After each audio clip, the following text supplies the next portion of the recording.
প্রিয় বন্ধুরা, ইউনূস সরকার এই ব্যারিকেডগুলো দিচ্ছিল রিক্সা যাতে প্রবেশ করতে না পারে, কোটি কোটি টাকা খরচ করছিল। এই দেখো, হ্যাঁ, ওই যে।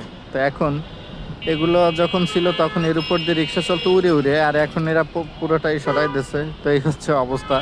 শুধু শুধু দেশের এই পরিমাণ টাকা নষ্ট করার দরকার ছিল। এই দেখো, অটো রিক্সা বা ব্যাটারি কবলিত রিক্সার কবলে যে বাংলাদেশ, তার প্রমাণে যে দেখো কি একটা ভয়ঙ্কর পরিবেশ। হ্যাঁ, শুধু দেখতেই থাকো। এই দেখো, দেখো বন্ধুরা, কি একটা অবস্থা। এই দেশ কি আদৌ কখনো উন্নত হবে? এই দেশ কি আদৌ কখনো ভালো হতে পারবে? হ্যাঁ, এই দেখো অবৈধভাবে পুরো রাস্তা কিভাবে দখল করে বসে আছে দেখো বন্ধুরা। দেখো ওই যে পিছে একটা গাড়ি এটার জন্য যেতে পারছে না। দেখো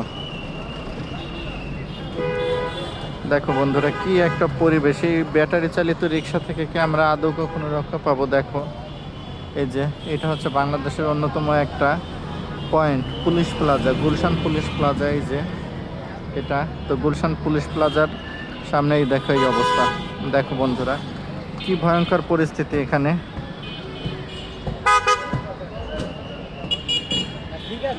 দেখো অটো আর অটো, অটো আর অটো। দেখো বন্ধুরা, কি একটা পরিবেশ। মানে এ পাশ ও পাশ দুই পাশ, মানে হাঁটার কোনো পরিবেশ নেই। একটু তাকায় দেখো বন্ধুরা, কি একটা পরিবেশ। দেখো, মানে অটোর বিষয়টা এরকম হয়ে গেছে যে একটা যায় তো 20টা আসে। হ্যাঁ, একটা যায় তো 20টা আসে। তবে হ্যাঁ, হাসিনা সরকার থাকাকালীন এইখানে কোনো অটো আসতে পারতো না। হাসিনা সরকার চলে যাওয়ার পরে দেশের উন্নয়ন এইটুকুই হয়েছে যে ব্যাটারি চালিত রিক্সাগুলো মাথাচাড়া দিয়ে উঠছে। হাসিনা সরকার যখন ছিল তখন এগুলো মোটামুটি নিয়ন্ত্রণে ছিল, বাট এখন আর কোনো নিয়ন্ত্রণে নাই।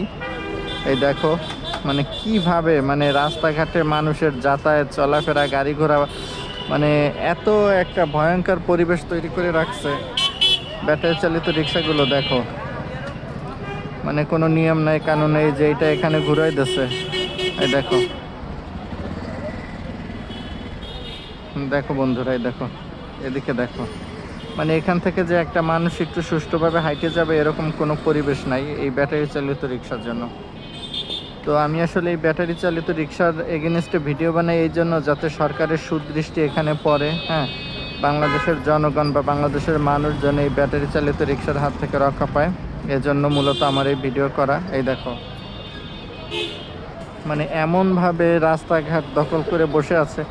এই দেখো, এটা কিন্তু একটা মানে মার্কেটের শপিং মলের গেট। হ্যাঁ, এখান থেকে কোনো মানুষ সুষ্ঠুভাবে যেতে পারে না। এই দেখো, মানে পুরো গেটটাই যে এখানে ইচ্ছা মতো যার যেদিক মন চায় সে সেদিক দিয়ে চলাফেরা করে। হ্যাঁ,